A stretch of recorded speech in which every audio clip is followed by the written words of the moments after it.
Today I'll be doing another unpackaging final video for Tangerine Dream's live concert release. Of course, it's an older concert from 1987 in West Berlin.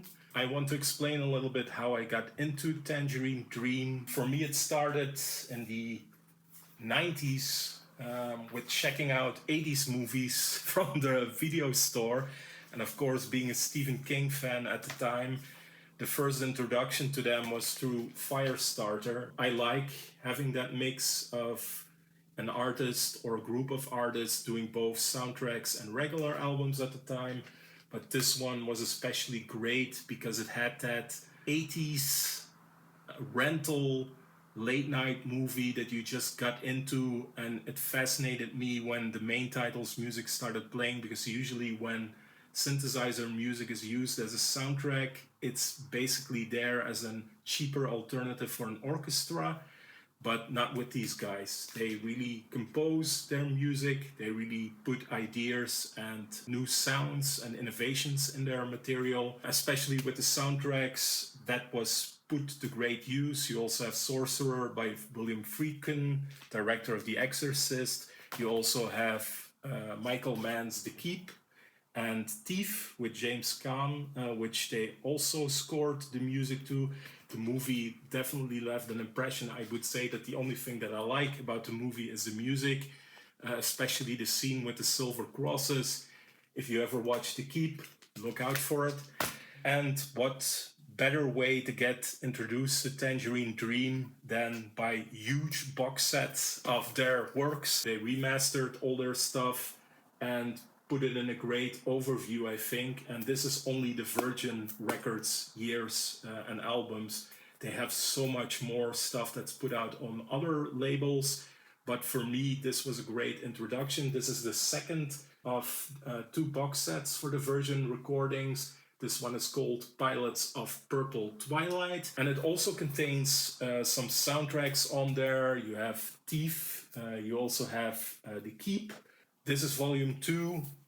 I got this one first, and then I started, of course, looking for volume 1, but it was sold out everywhere. But I still found a website by the current people who are running Tangerine Dream and putting out those box sets, where they had copies left of the first volume. So of course I immediately ordered it. Their website looked like something from the 90s, so I was a little bit hesitant, but I still did it. I said I need to take the risk because I want to have this. It's a 16 CD one. The other volume 2 is 10 CDs. And this one has their early Virgin Records Phaedra. It also has Ricochet. Interesting to explore the roots, the early soundscapes that they made, but I really like their early 80s style better. And that's maybe a good segue into this album, because it came more at the back end of the 80s and 87. I do have to say, when I saw the current lineup live last year in the Netherlands, I was very much impressed by the live concert. It was like 3 hours of non-stop hits and new stuff. And in that regard, yeah, I was overwhelmed by what they delivered there.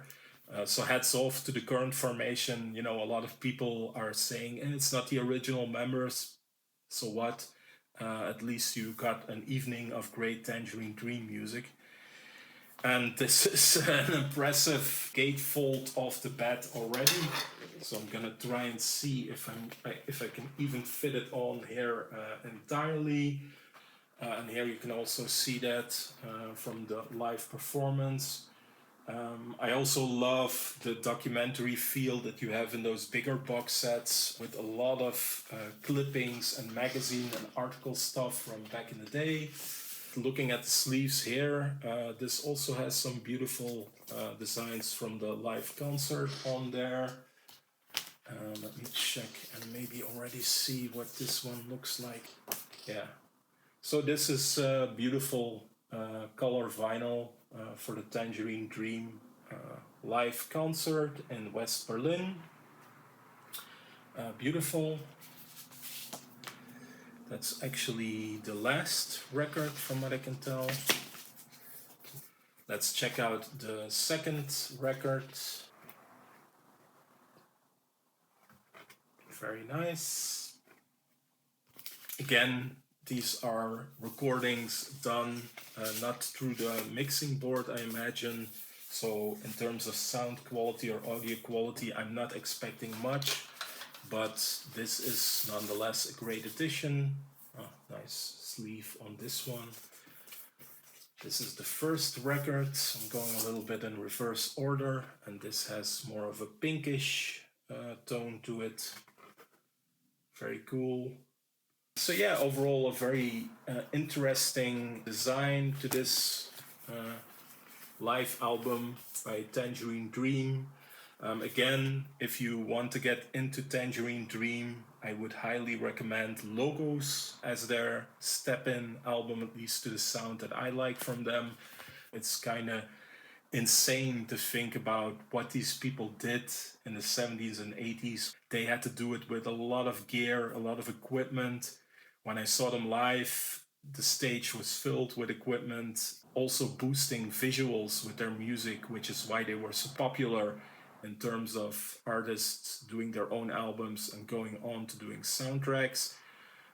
Think about Tom York of Radiohead doing Suspiria. Having Eric Clapton on Lethal Weapon with Michael Kamen was also one of those great examples there. These guys really put out a lot of stuff, and a lot of it is worth checking out. A lot of it is worth owning. I say I can't get enough of it. Every record store I'll go into, I'll check and see if they have some Tangerine Dream lying around. Another great addition. On to the next one. Definitely check them out and give Logos a try. Take care.